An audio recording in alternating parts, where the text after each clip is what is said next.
Olá novamente, iniciando aí a respeito do renascimento científico. O renascimento científico é um momento em que esses grandes pensadores do século XIV, XV e XVI irão produzir, né, vários conhecimentos na área da astronomia.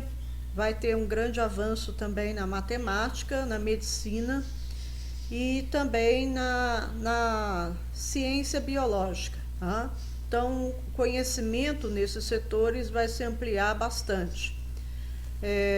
Os renascentistas, né, eles foram fortemente influenciados, os científicos, né, foram fortemente influenciados por aquele conhecimento que surgiu lá na Itália, né, que vai resgatar o conhecimento dos gregos, dos romanos, mas também eles vão procurar produzir novos conhecimentos, mas também se fundamentando no conhecimento do passado, né? Principalmente no conhecimento astronômico, geográfico. Né? Então vocês vão ver aí que eles vão, o conhecimento produzido por eles vai se chocar com o que a igreja determinava como verdades indiscutíveis. As mudanças, elas influenciaram a maneira de entender o mundo e o ser humano no aspecto científico.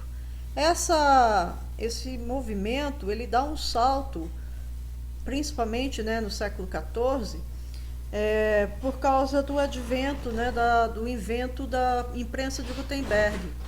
A imprensa de Gutenberg, ela foi assim algo fantástico, tipo computador, né? Para a nossa época, né, mais moderna. Porque na época, gente, os livros eles eram muito caros porque eram produzidos à mão. Então eram todos manuscritos, copiados lá pelos monges copistas, e custava uma verdadeira fortuna um livro. Então só as pessoas mais ricas que tinham acesso ao livro e, portanto, ao conhecimento. Era a única fonte, né, de conhecimento da época. Quando foi criada a imprensa de Gutenberg, novos livros puderam ser impressos com muito mais rapidez e com um número de cópias muito maior. Isso fez com que o preço dos livros barateasse, fazendo com que tivesse acesso, né, às pessoas com menos poder aquisitivo. E aí o conhecimento ele começa a se espalhar por toda a Europa. Esses conhecimentos, né, como já falei para vocês, provocam avanços na medicina, na geometria, ótica, astronomia, matemática. Tá?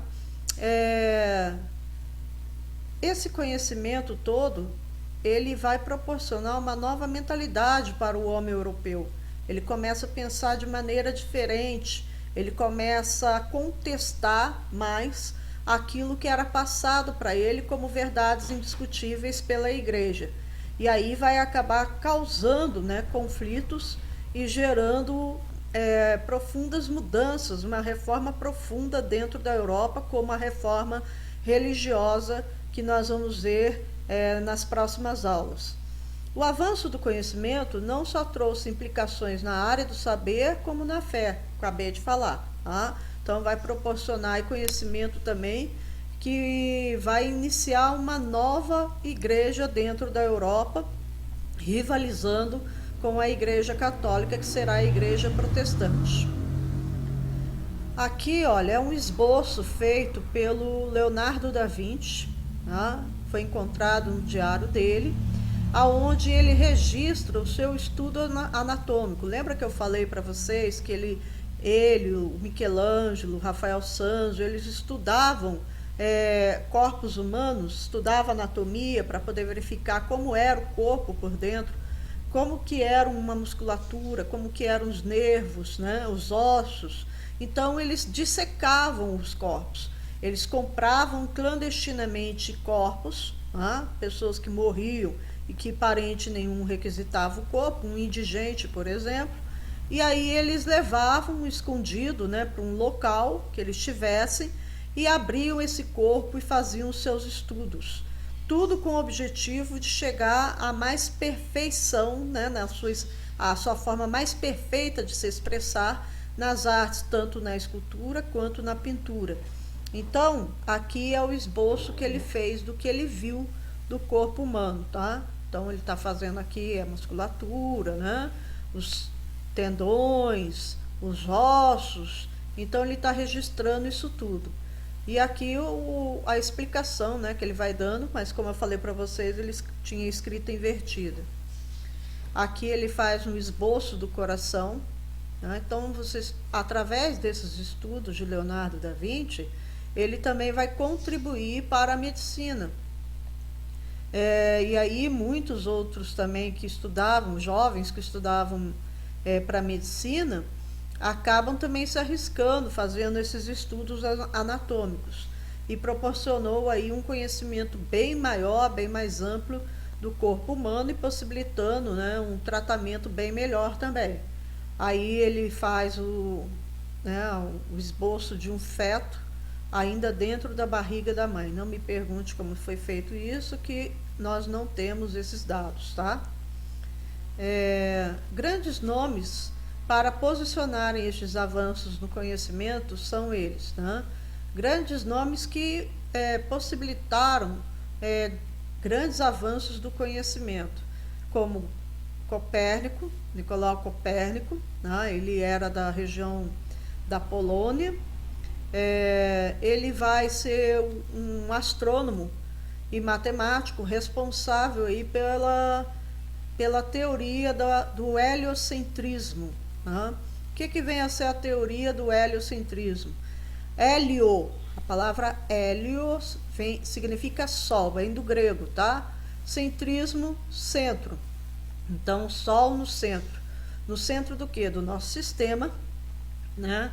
E para Copérnico, ele dizia que o Sol estava no centro e os planetas é que giravam em torno dele. E aonde está a novidade disso tudo? Para nós hoje não é nenhuma novidade, mas para a época era tão novidade, que foi considerado pela igreja como uma heresia e aqueles que defendiam essa teoria sofreram perseguição. Inclusive, uma das pessoas que sofreu perseguição não ficou só na perseguição, acabou no Tribunal do Santo Ofício e condenado à morte na fogueira, que foi o caso de Giordano Bruno. Outra teoria desenvolvida por Copérnico é que ele acreditava que a Terra era uma esfera. Não há nenhuma novidade também. Sim, há na época toda a novidade do mundo, porque eles acreditavam, assim como hoje, né, tem algumas pessoas que estão defendendo essa mesma teoria, que a Terra era plana e que acabava numa imensa cachoeira. Então, para Copérnico, não, a Terra não era plana, ela era uma esfera, ela era redonda.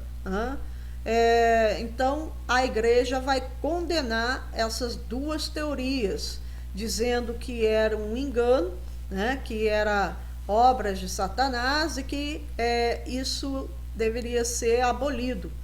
A igreja defendia o quê? A igreja defendia que a Terra era plana, que acabava numa imensa cachoeira, e ela defendia o geocentrismo. Ela defendia que a Terra ficava no centro e os planetas e o Sol é que giravam em torno da Terra. Então, quando veio Copérnico, ele falou exatamente o oposto. E aí a igreja passa a ver essas teorias, né, como rival do seu conhecimento e uma ameaça, né? Porque se a igreja errou nisso, pode ter errado em outras coisas também. Então ela trata de romper, né, com tudo isso, né, antes que se espalhe, de tratar de perseguir, de tentar abafar, né, de abolir antes que se espalhe. Mas não deu muito certo não, acabou se espalhando, tá? Se espalhou tanto que outros grandes nomes da astronomia, né, Johann Kepler, Galileu Galilei e Giordano Bruno, vão defender essa mesma teoria. Só que eles não vão defender porque o coleguinha deles defendeu, ou eles vão defender porque acham legal o nome Copérnico, ou porque acham legal e contra a igreja. Eles vão defender porque eles vão fazer os seus estudos, e nos seus estudos foi comprovado o que o Copérnico estava dizendo. E um detalhe, o Copérnico ele não para no Tribunal do Santo Ofício. Primeiro, Ele foi bem esperto nesse ponto. Primeiro, ele estava bem distante do controle da igreja, né? Geograficamente falando, né, ele estava bem distante de Roma. Então, os tentáculos da igreja para chegar até nele demoraria. E o Copérnico, ele tinha descoberto isso e ele guardou isso para ele. Ele escreveu um artigo sobre isso, mas ele deixou guardado, ele não publicou. Depois, quando ele estava já idoso, ele chama alguns amigos dele e ele mostra o que ele descobriu. E os amigos falam, mas isso aqui é extremamente importante, você tem que publicar, ele já estava idoso, doente. E ele pensa, já estou idoso, doente, provavelmente morrerei logo, então eu vou fazer isso. Ele publicou, a publicação dele, né, acaba sendo divulgada, e pouco tempo depois que foi divulgado, ele veio a falecer. Aí essas divulgações, essa publicação dele vai chegar até várias regiões da Europa, inclusive na Itália, e esses estudiosos vão ter acesso e vão ler, vão pesquisar e vão analisar para ver se o Copérnico estava correto ou não. E os três chegaram à mesma conclusão, que o Copérnico estava correto. O Galileu Galilei, ele foi até mais além. O Galileu Galilei, ele vai, além dele confirmar a teoria de Copérnico, ele vai descobrir as luas de Saturno, as luas de Júpiter, vai descobrir os anéis de Saturno. Como que ele descobriu isso, Sora? A olho nu? Não. Ele vai inventar, né? Já existiam as lunetas, né? E a partir da luneta ele vai aprimorar e vai inventar o telescópio. Aí, através do telescópio, ele descobre as luas de Júpiter, ele consegue ver, né, através do telescópio, e o anel de Saturno, tá? A partir dali também ele vai falar, olha, Copérnico realmente está correto. O Galileu Galilei, ele para no Tribunal do Santo Ofício, que é a Inquisição. Ele fica preso, ele já era idoso quando ele confirmou as teorias de Copérnico.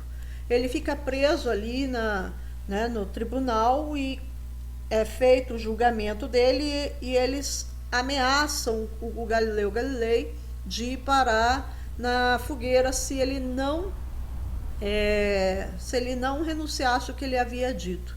Tá? Então ele tinha que abjurar, ele tinha que renunciar ao que ele havia falado e pedir perdão publicamente.